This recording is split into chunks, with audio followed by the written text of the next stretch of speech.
Welcome back to the Road to Recovery, presented by Hoag Orthopedic Institute. And Doc, I'm glad to have you back. Dr. Alan Beyer is back for the Road to Recovery, and I'm glad that we're going to be talking about something that's been really prevalent in the Dodgers clubhouse: injuries, more injuries. This time, Hyeseong Kim with left shoulder bursitis. But first things first, how are you, Doc? Doing well, all good. Just not. I'm kind of retired for the last 2 months now.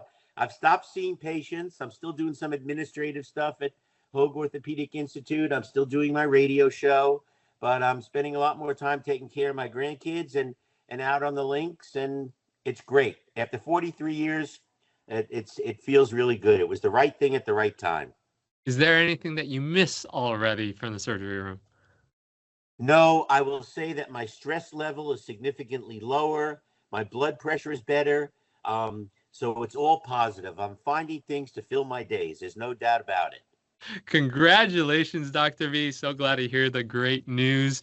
But now let's take a look at your other job, being somebody who looks at other injuries on the road to recovery.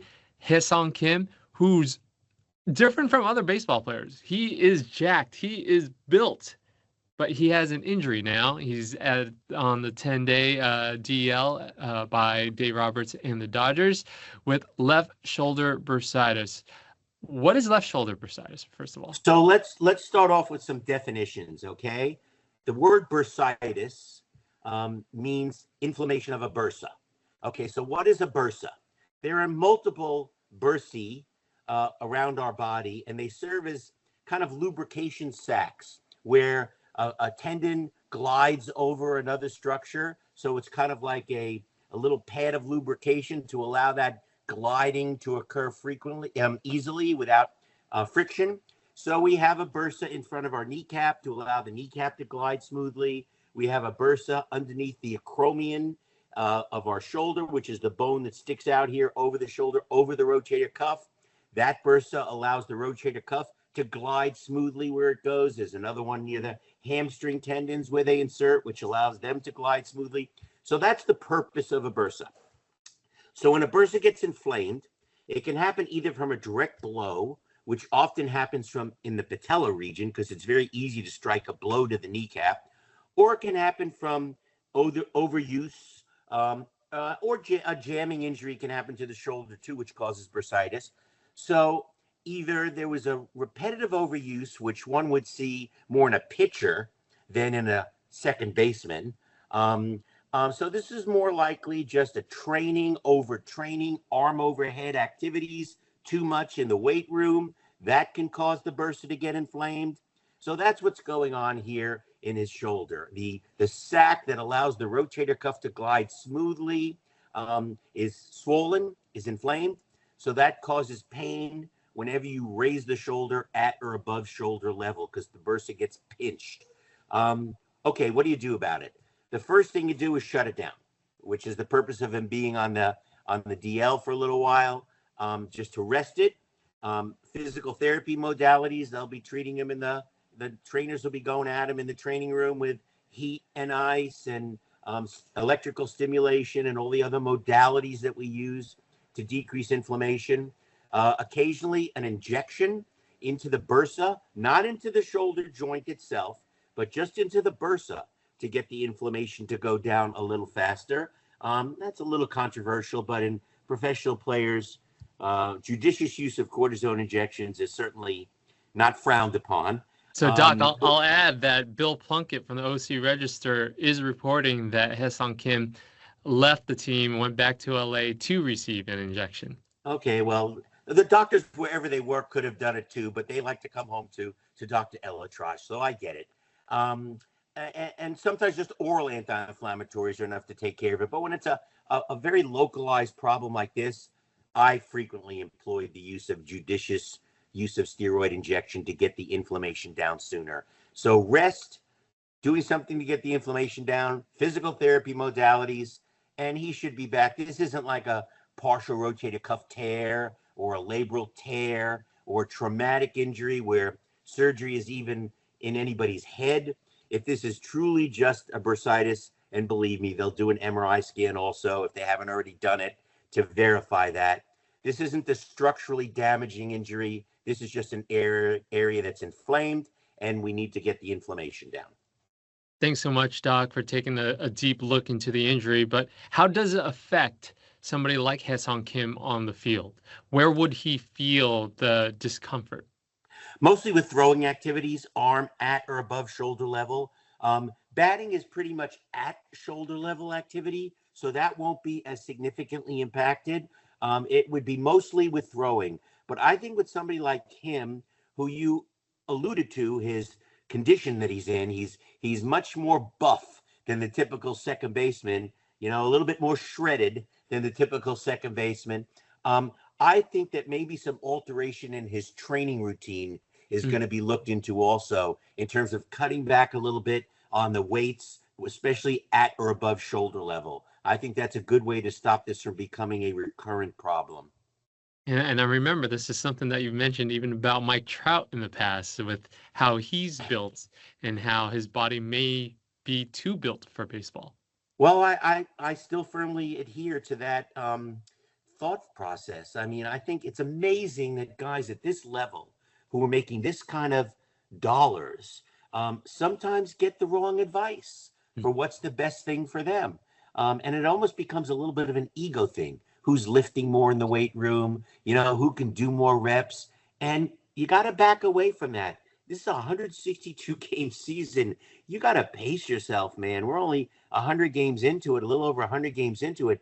You got to pace yourself if you want to be around in October. And to be around in October is definitely the goal for Dave Roberts and the World Series champ Dodgers. But this is Hyeseong Kim. He's the 14th player to be added to the Dodgers injured list. How are the Dodgers, first of all, handling all these injuries? And why have there been so many injuries, not just this season, but even last season? If we followed the other teams as closely as we follow the Dodgers and the Angels, we would see that they're prone to this as well. We just don't talk about it as much because we're not fans of the, Milwaukee Brewers or somebody else. So I think that, first of all, the Dodgers have the luxury of being probably the deepest team in baseball. I mean, they have the biggest payroll, although the Mets might be a little bit higher, but they have one of the top two payrolls in baseball. The worst thing that could ever happen to the Dodgers is if they come in with a hard salary cap in next year's CBA. But which is interesting because baseball is the only major sport that doesn't have a hard salary cap, right? And I think it's probably coming in some form. But the Dodgers have the luxury of being the deepest team in baseball. They can withstand these injuries. They have a strong farm system. They've already, made the call to bring somebody up to take his place for the 2 weeks or so that he's going to be out. Alex Freeland. So they've got the depth. They can weather this better than some other teams could weather it. Their pitching staff was a little bit impacted, but now they're at a 6-man rotation. That keeps your guys a little bit more rested and a little bit, in better shape to go the distance. So I think that they have the luxury of having depth. And Dave Roberts has been around a long time. He's a great manager, especially in the regular season. He's earning his wings now a little bit more in the postseason, but he's a great regular season manager. He understands time management. Their depth, as you mentioned, Doc, has been able to withstand the injury bug. And we toss around that term so loosely, the injury bug. But is there such thing as an injury bug? No, I don't think so. I think that most teams sustain these injuries during the year. The team that sustains the least injuries tends to be the team that's playing in the Super Bowl or the World Series or wherever the playoffs are. I mean, I've said that in every sport as long as I've been in practice. The team that is the luckiest with injuries is the team that goes the deepest in the playoffs. And that is true. I think that if there was a problem in terms of their training staff, they would fire their training staff. They'd get a new training staff. So I don't think there's such a thing as a team that's prone to injury. I think certainly a few things can factor that. I think the teams that play in cold weather in baseball have a little bit more of a problem, especially in April when it's still very cold up in Canada or up in, the Atlantic Northeast. So those teams have to fight through that cold weather a little bit more, although the other teams are visiting them and they're exposed to it too, right? But other than that, I don't think that's a factor. I don't buy that injury prone teams. I think certain players, we've had this discussion before. I think certain players might be injury prone, usually due to their anatomy or the way they train. But a team being injury prone, I don't buy that. Doc, thank you again for taking us on this ride and this road to recovery and to get into not just Hyeseong Kim and his injury, but just how prevalent injuries have been in the Dodger organization in the last few years. Let's look at Doc in the dugout. What should we be expecting from Doc on AM 830?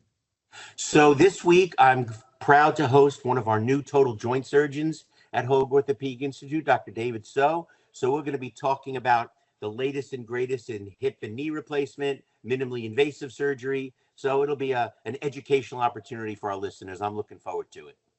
We're looking forward to it too, and we're looking forward to seeing more of you, Doc. Now that you got more free time in the retired life, Doc, thank you again for joining us on the road to recovery, presented by Hoag Orthopedic Institute. Happy to be here. Thanks for having me, and speak to you soon.